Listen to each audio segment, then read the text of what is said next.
Well, yes, Madam Secretary. Well, first of all, I share your criticism, and when I became Secretary of State, I asked that there be a review done of all of our aid programs because I was worried that, number one, not enough of the money was getting to where it was intended for all kinds of reasons, and number two, we weren't getting the results that we were looking for.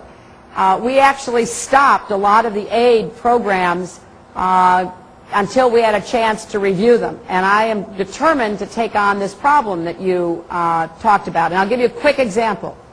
After the earthquake a couple of years ago, the government of Pakistan asked for our help to try to rebuild and build schools. And we said we would, but they adopted a different model.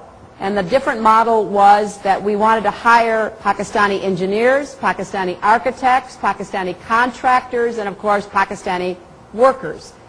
Because unlike some countries, we do employ a lot more Pakistanis than some countries do. They bring all their workers from the outside, but we have a mix of workers. But we wanted to try a different approach. And I think of the people that were directly hired, there were 202, and there were only 2 Americans, and there were 200 Pakistanis. So I just got a report about that. That's the kind of model that we are looking to follow now. We want more of the money pushed down to the local level. Now, we do have to have accountability, and that, that's not micromanaging. We have to be able to go back to the American taxpayer and the American Congress and say, you said you wanted money spent to help education, for example, in Pakistan. We put X millions of dollars in, and we can show you the results. So we want to do it both ways. More Pakistanis on the ground, delivering the services, but there has to be some accountability so that we know we're getting what you all are trying to achieve. I have a question based on aid coming to Pakistan, and it's about pledges versus the funds actually coming through. Primarily when the IDP situation happened, more than 2 million people displaced in Pakistan.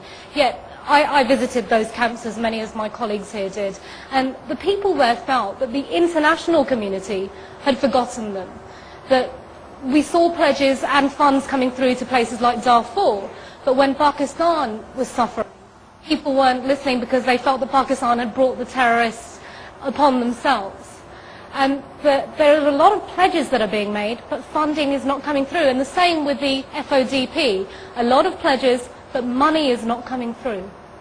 Well, let me test the audience and ask if any of you know how much money, I can only speak for the United States, but how much money we have already spent, not pledged, but spent on the IDPs and SWAT. Does anybody have any idea?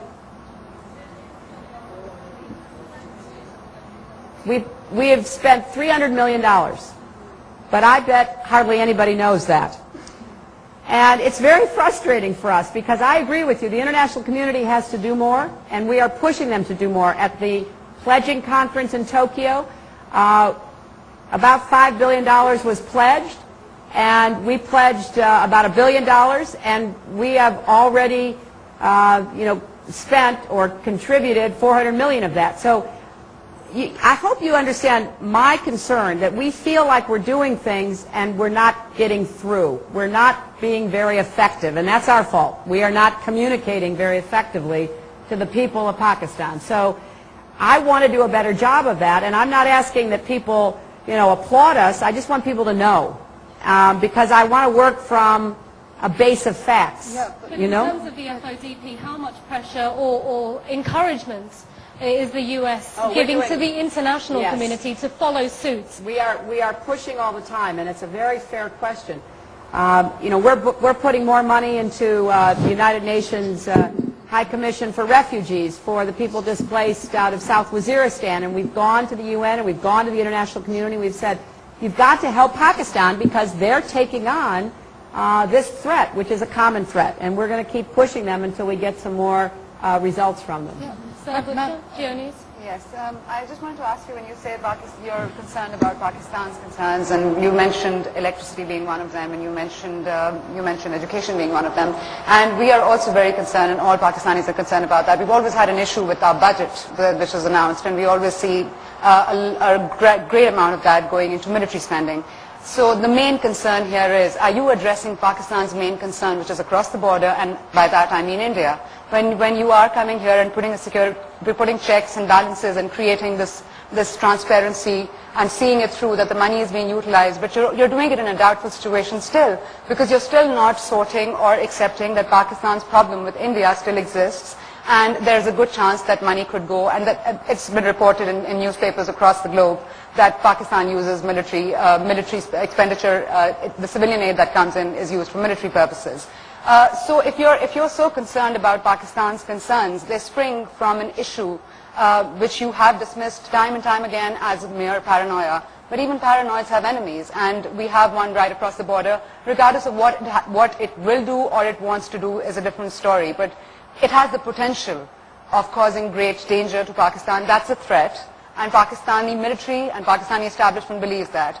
Until and unless that is sorted, we will always be not sorted. Well, I don't think I've ever said that. But what I have said repeatedly is that it is clearly in both Pakistan's and India's best interests to try to resolve the concerns they have, which give root to the feelings that people obviously have, and I respect that. So it is not for us to dictate any solution, because that wouldn't last a minute. But it is up to us, which we do. I did on this trip, I did it when I was in India, we do it every time we talk, to encourage both sides to continue and get back to the composite dialogue that you were engaged in. Because some advances were made. There were some positive results of that kind of discussion. But at the end of the day, we want to be encouraging both countries. We have separate relationships with both countries. Our relationship with Pakistan actually goes back further than our relationship with India. And we value both relationships. And it is, it is very disturbing and very painful to us that what could be, if there were a way to resolve the issues, and that's for you to decide, there could be an extraordinary opportunity for Pakistan. Yesterday when I was in Lahore meeting with a group of business executives, a number of them said that they would like to trade with India. There is trade, but it doesn't go direct. It goes through, Dubai or somewhere. So there's trade going on, but it's not benefiting the people of Pakistan. And so my answer to them is my answer to you. We would love to see a good relationship, or at least a very peaceful relationship, so that you could get about the business of investing in your people, they could get about the business of investing in theirs, and there could be an opportunity for, over time, more relationships. Ma'am Secretary, I liked you when you were in Badshahi Mosque wearing dupatta and praying over there, you see. It was very impressive for people of Pakistan. But how can you bridge the gap which is already created, especially when you are giving us aid and you are showing that you are giving us a lot, and it's just a peanut, like Defense Authorization Act 2010. You are giving military aid with so many tough conditions. Can you elaborate? Because our Jawans are being killed on western borders, so can you justify? Can I just add the same question to that? It's the exact same thing she's talking about us over here. This exact same bill, the Menendez-Brock Amendment, which is coming out. I just want to ask you the same condition. You speak about Pakistan not disrupting the balance of power in the region. How exactly do you envisage Pakistan disrupting this balance of power, which is directly, of course, talking about India? Well, I don't think Pakistan is